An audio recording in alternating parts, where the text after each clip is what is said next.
d'abord, vous ne regrettez pas d'avoir lancé cet appel au boycott? Non, absolument pas, parce que il ne s'agit pas d'une position conjoncturelle, il ne s'agissait pas de faire un défi comme ça par hasard.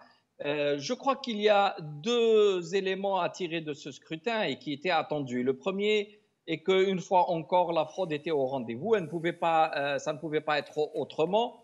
Il y a quelques instants, j'ai rencontré un peu par hasard un ancien cadre de l'État qui me racontait que ses amis, il connaissait en particulier De Welly, qui lui racontaient que la veille, ils avaient reçu des instructions pour répartir les quotas par rapport aux partis participants et qu'il connaissait des maires 2 ou 3 semaines avant le scrutin. Mais ça, il n'y a rien de nouveau. C'est quelque chose qui n'est pas du tout surprenant. On le savait avant les législatives, on le savait avant les élections présidentielles 2014, comme celles les précédentes. Et puis, on le savait cette fois-ci aussi pour les élections locales. Il ne fallait absolument pas se faire d'illusions, ça c'est clair.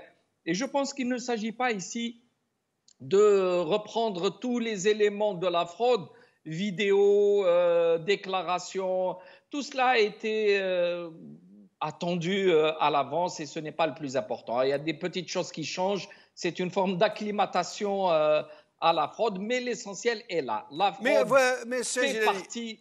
Oui, pardon, allez-y, poursuivez. La fraude fait partie du système et tant que le système a refusé une commission totalement indépendante de l'administration, il a clairement signifié à tout le monde qu'il était le maître des résultats et il ne s'agit pas de respecter la souveraineté populaire. Deuxième élément important à comprendre maintenant, c'est la réaction populaire et le boycott. Et là aussi, ce n'était pas une surprise. Lorsque nous avions appelé au boycott, nous n'avions pas joué à la roulette russe. On savait très bien que les Algériens n'allaient pas voter. Et je pense que tout le monde le savait, chacun espérant faire passer ça un peu au second plan. Mais la réalité est qu'un boycott actif, mais surtout passif, s'impose.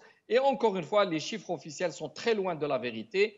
Vous le disiez vous-même dans l'introduction, je pense que c'est autour de 20% que les Algériens se sont exprimés. 20%, une partie de gens d'un certain âge qui sont toujours dans un réflexe très ancien, parfois lié à la sociologie, parfois lié un peu aux souvenirs et de l'histoire. Et vous avez une autre frange qui est la clientèle du régime, celle qui profite du régime, elle, ses proches et sa famille. Donc le tableau n'a pas changé. Mais pourtant, Soufiane Djilali, généralement, les clientèles du régime se trouvent dans les grandes villes, à Alger, Oran, Constantine, Annaba. Or, ceux qui ont voté ne sont pas dans les grandes villes. La plupart de ceux qui ont voté se trouvent dans l'Algérie malheureuse, l'Algérie pauvre, l'Algérie enclavée. Et contrairement à toute logique, là où se trouvent les clientèles du régime, je ne vais pas aller jusqu'à dire que tous ceux qui habitent Alger sont des clientèles du régime, vous savez bien. Mais Alger, par exemple, on parle de 5% de participation. C'est une moyenne pour à peu près toutes les grandes villes, entre 5 et 7% de vraie participation. Oui, la vérité est là, mais je vous rappelle que les grandes villes, depuis très longtemps, ont un très fort taux d'abstention. Et la clientèle, vous savez, la clientèle du régime est très répartie sur le territoire. Sachez qu'on peut acheter, moyennant quelques passe-droits, quelques services, etc., ce qu'on pensait être des notabilités, des chefs de tribus, de groupes. Mais là, ce sont les potentats. Les potentats ne représentent rien dans des élections. Mais peut-être mais ce sont eux qui influencent ces populations dont il agite le tribalisme, le benhamisme. Absolument. Et donc, ce sont les populations les plus fragiles, les plus faibles, les exclus, qui ont l'espoir de s'accrocher quelque part à un peu d'espoir lorsque, comme vous dites, le potentat local se présente et leur promet monts et merveilles, même s'ils n'y croient qu'à 1%, mais ils ont envie d'y croire parce que les gens vivent des moments extrêmement difficiles, ne serait-ce que ne pas avoir contre soi ce qu'ils pensent être l'autorité publique, parce que demain, pour un rien, ils sont ramassés, pour un rien, on ne leur donne pas un document administratif, pour un rien, on les déclasse, pour un rien, on ne leur donne pas de logement. Donc, ce sont les populations les plus fragiles qui se font plus ou moins manipuler un petit peu par inconscience, un petit peu parce qu'ils n'ont pas la maîtrise de ce qui se passe, ne comprennent pas que leur propre avenir est lié à l'avenir du pays et que la caste en place ne pense qu'à ses propres intérêts et pas à ceux du pays. Et je reviendrai à vous dans un petit moment. Lorsque une société ne croit pas en quelque chose, eh bien ce quelque chose s'effondre. C'est quoi un État? Un État, c'est un contrat social entre une population et une direction.